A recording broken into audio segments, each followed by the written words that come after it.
भारतवर्ष के किसी एक राज्य में विजयपुर जंगल नामक एक जंगल था और उस जंगल में बहुत सारे पशु पक्षी रहते थे, जिनमें से एक था शियाल। वह बहुत चालाक और बुद्धिमान था और उस जंगल में एक शेर था जो बहुत बड़ा और ताकतवर था।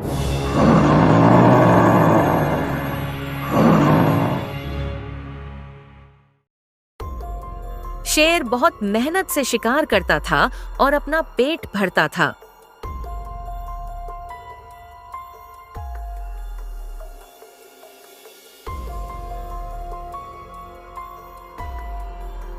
दूसरी तरफ सियार कभी शिकार नहीं करता था। वह शेर के छोड़े हुए बचे खुचे हिस्से खा लेता था।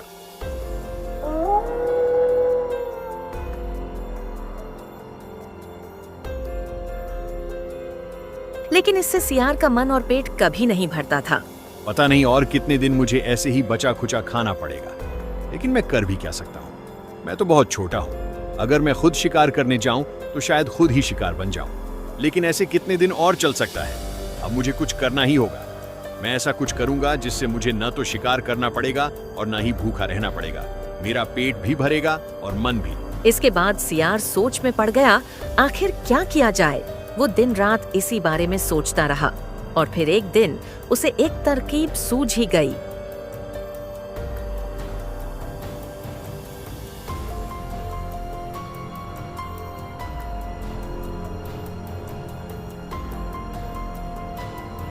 हाँ, मिल गया तरीका। अब आएगा मजा। चलो अब काम पर लगते हैं। असल में उस जंगल में एक बहुत बड़ा बैलों का झुंड रहता था और सियार की नजर बहुत दिनों से उसी झुंड पर थी। लेकिन क्योंकि वो खुद बहुत छोटा था, वो उनके खिलाफ कुछ कर नहीं सकता था। देखा तुमने, ये बैल कितने बड़े और मोटे ताजे हैं। इन्हें देखकर तो मेरी जीभ में पानी आ जाता है। लेकिन क्या करूं? मैं तो उनका कुछ भी नहीं बिगाड़ सकता। अगर जरा भी कोशिश करूं तो सीधा अपने सींगों से मेरा पेट फाड़ देंगे। लेकिन एक दिन मैं इन सबको अपना शिकार जरूर बनाऊंगा। इसके बाद सियार शेर के पास गया। शेर ने उसे देखा और कहा,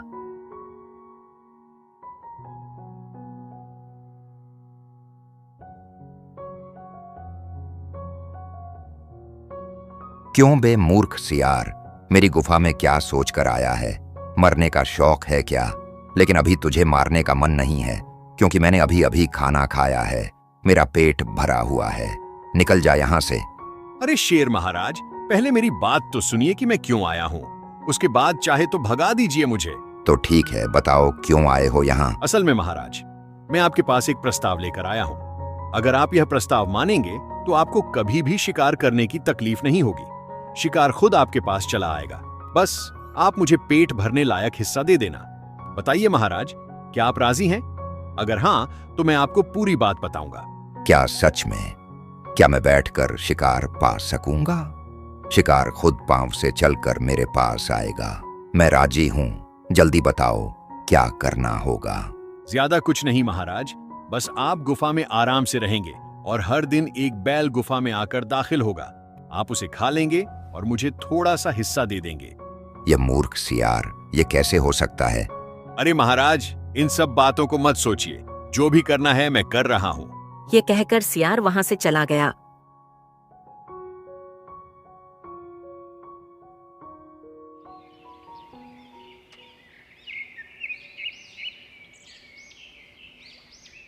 इसके बाद सियार हर दिन बैलों के पास जाता और उनसे कहता, अरे भाई, जो मैंने सुना है क्या वो सच है? मैंने सुना है कि तुम्हारे झुंड के बाकी साथी लोग तुम्हें छोड़कर किसी और मैदान में जा रहे हैं, जहां बहुत बड़ी बड़ी हरी और मीठी घास मिलती है। और ये भी सुना है कि वो अब तुम्हें पसंद नहीं करते और बिना तुम्हें बताए अकेले ही जाना चाहते हैं। क्या ये सच है? छी छी, ऐसे साथी किस काम के, जो अपने ही झुंड के किसी को छोड़कर चले जाना चाहते हैं। क्या कह रहे हो पंडित सियार? ये क्या सच है? सच में मेरे साथी मुझे छोड़कर अकेले जाना चाहते हैं? मुझे तो यकीन ही नहीं हो रहा। हाँ, मैंने तो यही सुना है, लेकिन तुम मन मत दुखाओ। अगर तुम चाहो तो मैं तुम्हें वहां ले जा सकता हूं जहां तुम्हारे साथी जाना चाहते हैं, जहां बहुत बड़ी बड़ी सुंदर और हरी हरी मीठी घास मिलती है। मैं तुम्हें उन सब से पहले वहां पहुंचा दूंगा, बस तुम हाँ कहो। ये सुनकर बैल बहुत खुश हो गया और सियार के साथ जाने के लिए तैयार हो गया। इसके बाद सियार बैल को लेकर धीरे धीरे गुफा की ओर चलने लगा।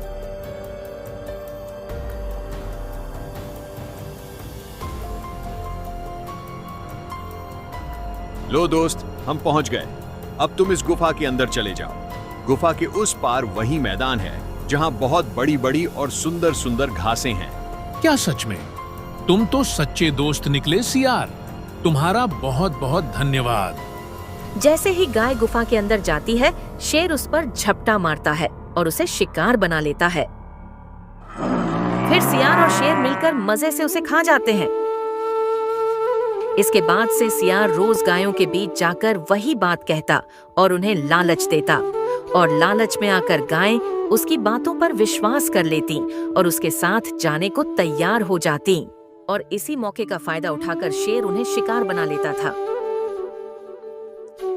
इस कहानी से जो शिक्षा मिलती है वह यह है कि लालच इंसान को गलत रास्ते पर ले जा सकता है और इससे बड़ा नुकसान हो सकता है।